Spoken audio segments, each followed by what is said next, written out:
Is your wedding going to be a success? I don't know. Welcome back. We've decided to discuss a topic such as this: weddings. The do's, the don'ts, and the please, oh no's.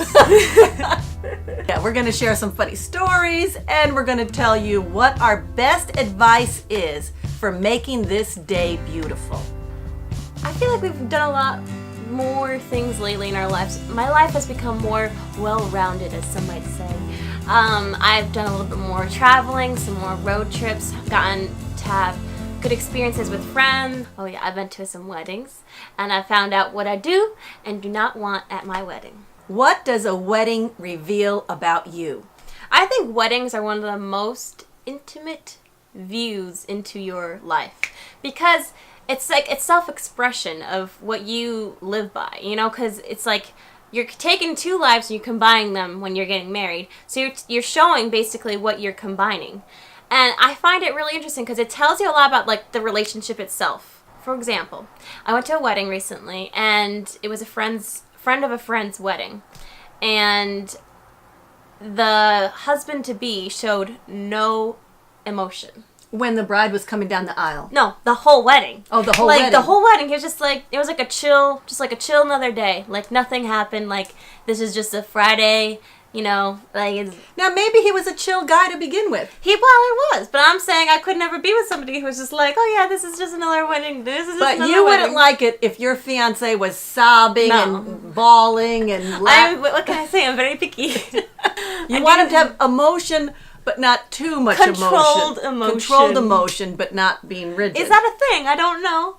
Here's the thing: when your dad and I got married, first of all, we had a video of our wedding. You know, there were not these productions that they do nowadays, right, with the music playing and then these glowing scenes of people laughing. And I feel bad for you guys who are planning weddings, because there's so much pressure to create this picture perfect Hollywood scene from Hollywood, right, wedding that is absolutely glowing and wonderful, and then it's over, in 12 hours. Right. And you've spent a fortune. That's what I was going to say. Some of you are spending $50,000, $60,000 on up for an experience, and a lot of this has to do with watching these videos, which you and I watch them. Oh yeah. We love them, right? Love them. Soak them up. But it's like you don't understand that these are edited moments.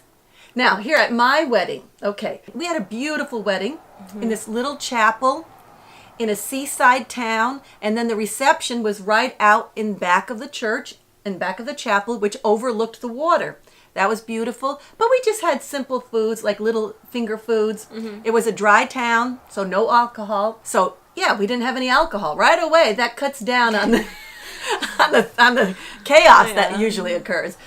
One of the things that I didn't think about was, or nobody else thought about it for me, it was exhausting. You're standing up there at the wedding, at the ceremony, and then afterwards you're walking around, you're greeting people, mm-hmm, with your new husband, and the sun was shining, but I was starting to get tired, and we didn't set up, like banquet tables, because it was more or less like walking around to different stations, and then we had some chairs here and there, but we didn't really make it so that you could sit down. And on your wedding day. On my wedding day, I was hungry. I was getting tired. Hangry, exactly. And at one point, my mother-in-law, my new mother-in-law, she was standing, nearby, and your father was walking around talking to people, and he forgot me. It's like he wasn't bringing me around talking to the people, and I was getting tired and hungry, and I was like, Bill, and he didn't hear me, and I was like, Bill,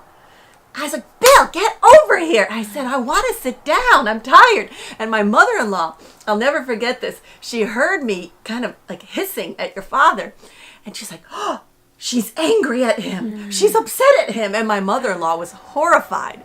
She thought I was a beast of a woman for doing that. But, people, that's not going to show up in your video. But I guarantee you there's moments where you get frustrated, or you get tired, or you get, overwhelmed. And it's okay. Give each other some grace there. It's only certain, excerpts of the day that you're going to see, the joyous moments. But there's a lot of stress behind the scenes. There's a lot of anxiety behind the scenes. There's a lot of pressure, performance. There's so much that can go wrong also. And that to me, I'm like, oh, no. Well, that's why people faint at weddings. Well, you heard the Right. story of what Right. happened. I had flown out, and I didn't know anybody there. You know, the rest of our family was there. It was a small wedding, and I was a bridesmaid, and they paired me with a guy, one of the groomsmen. And this is the first time I met him. I didn't really know anything about him. You know, we're walking down the aisle.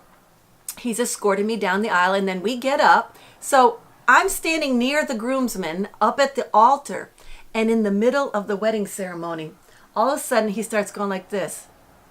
Not the groom. This is the groomsman, okay? One of the groomsmen. He fell over. He started to stumble backwards like he was in a drunken stupor. And then he fell to the ground. So it wasn't like a faint or a swoon. It was more like it looked like he was drunk. So somebody, lifted him up, and I hissed at him. You hiss a lot. I was like, are you drunk?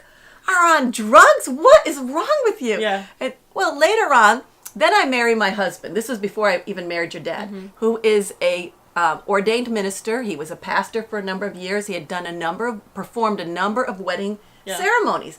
I come to find out years later, when I told my husband this story, he was horrified at how I had treated the poor guy. He's like, honey, don't you know that people faint at weddings? And I said, well, yeah, I thought the bride or the groom, because they're nervous. He said, no, he goes, everybody's nervous because people are up on a stage, they're up on the altar. Yeah, stage fright. The camera is on them, and all the eyes are on them. So it brings out anxiety in a lot of people. And I was like, what's so hard about walking down an aisle? I don't know. I mean, you have to get through your walk down. You have to figure out, like, the soft set. I have had a wedding, and you have been to weddings. Exactly. Like 3, but still. So far, I haven't really seen, like, a wedding that's, like, what I would want. Which is very interesting. I feel like I didn't think my wedding, like, my ideal, like, version in my mind would be that hard to achieve, but apparently it is. Or maybe it's just because I'm so different. Like, my personality and my values and my faith and stuff, like, it reflects, I feel like, throughout your wedding day.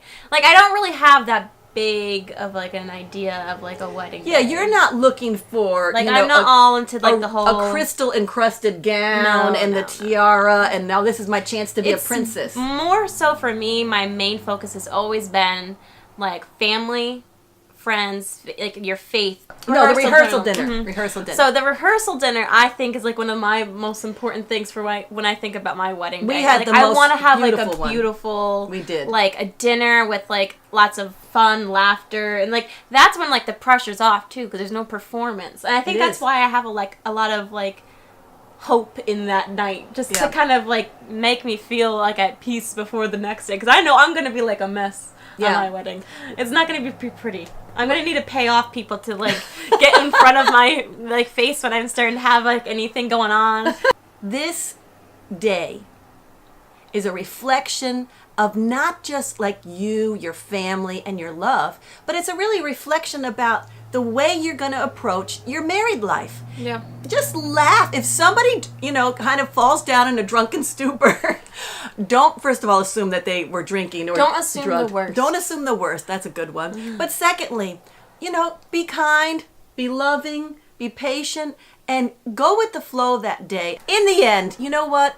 Whether it's your wedding or whether you're going to a wedding, that day is about celebrating love and the beginning of something. So enjoy your wedding, sit back, relax, let the good times go rolling, and the bad times go rolling away. Off the camera. Exactly. And then get a good photographer. That'll help too. Until next time, we'll talk to you then. Bye. Bye.